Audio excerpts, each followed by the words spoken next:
Continuing in John Stuart Mill's utilitarianism, let's rewind a bit to where we were at the beginning of the last video.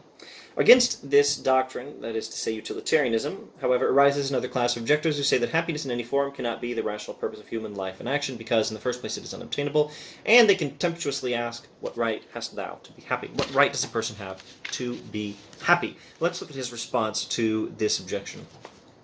This leads to the true estimation of what is said by the objectors concerning the possibility and the obligation of learning to do without happiness, etc.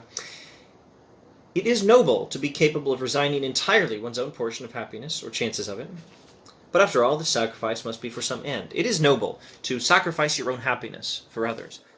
But, Mill says, think carefully about what this sacrifice actually is. A sacrifice is always for some purpose. If I sacrifice my happiness for others, what's the actual goal? What's my goal? Is my goal something different from the happiness of others?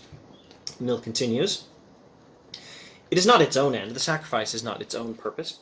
And if we are told that its end is not happiness but virtue, which is better than happiness, I ask, would the sacrifice be made if the hero or martyr did not believe that it would earn for others immunity from similar sacrifices?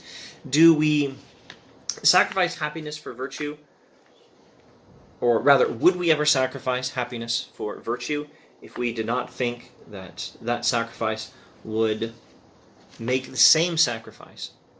More generally, if we sacrifice our own happiness for anything, would we ever bother to do that if we did not think that our sacrifice would make the same sacrifice unnecessary for someone else? Are we not actually aiming at the greater happiness of others? I fully acknowledge, Mill says, that the readiness to make such a sacrifice is the highest virtue which can be found in man. Sacrificing your own happiness for the good of others is a very good thing. Mill strongly recommends it. But the ultimate goal, he says, is happiness. Utilitarian morality refuses to admit that the sacrifice is itself a good, in and of itself. A sacrifice which does not increase or tend to increase the sum total of happiness it considers as wasted. It's totally noble. It's good. It's a real thing. Sacrifice your own happiness for others or for virtue. But if it doesn't increase the overall happiness, what's the point? And now, one of my favorite passages in the text. I must again repeat what the assailants of utilitarianism seldom have the justice to acknowledge, that the happiness which forms the utilitarian standard of what is right in conduct is not the agent's own happiness, but that of all concerned. As between his own happiness and that of others, utilitarianism requires him to be as strictly impartial as a disinterested and benevolent spectator. Now we come to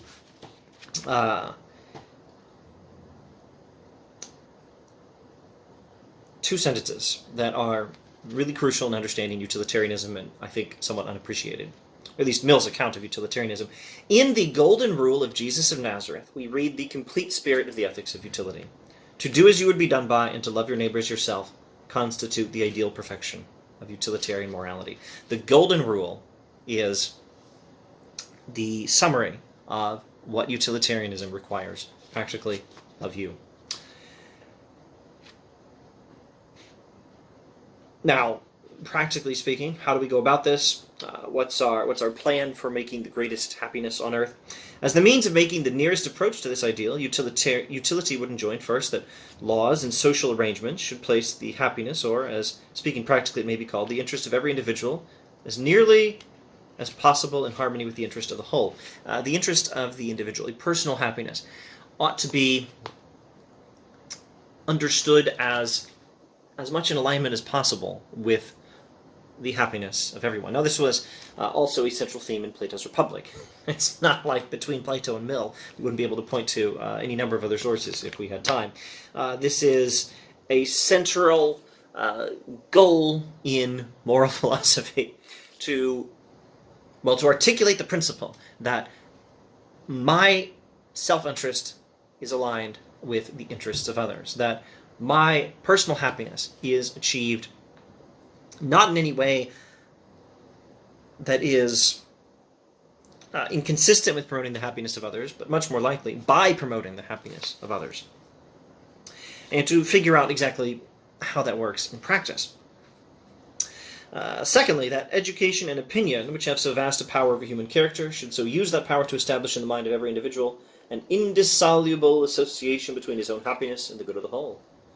especially between his own happiness and the practice of such modes of conduct as regard for the universal happiness prescribes, so that not only he may be unable to conceive the possibility of happiness to himself, consistently with conduct opposed to the general good, but also that a direct impulse to promote the general good may be in every individual one of the habitual motives of action, and the sentiments connected therewith may fill a large and prominent place in every human being's sentient existence. Now, if you rewind a bit in the text, you will find him referencing bad laws and a lack of liberty as one of the things preventing a greater happiness on earth.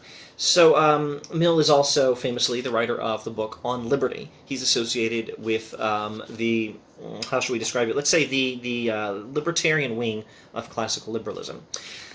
He is saying that people ought to associate their own happiness with the good of others, and not only have difficulty thinking of a personal happiness that is won at the expense of the good of others, but also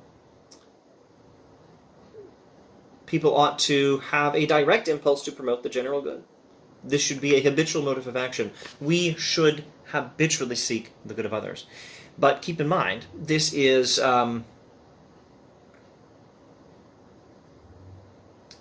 something that's meant to be done in a context of liberty. This is perhaps socially promoted. The government may have some role in promoting this, but he's talking about personal morality, from what I can tell. Let's find the subject of the sentence again, or the source of this change. Education and opinion, which have so vast a power over human character. The power of education and popular opinion should encourage us to associate our own happiness with the happiness of everyone, such that not only do we not understand our own happiness as something best won by disregarding the needs of others, but that we actually habitually seek the good of others. That is something that opinion and education should promote. This in context of an overall political philosophy of liberty, and inspired by the golden rule of Jesus of Nazareth, which teaches the complete spirit of the ethics of utility, will enable us to promote the happiness which forms the utilitarian standard of what is right, and conduct which is the happiness of all. And certainly not by any means merely ourselves.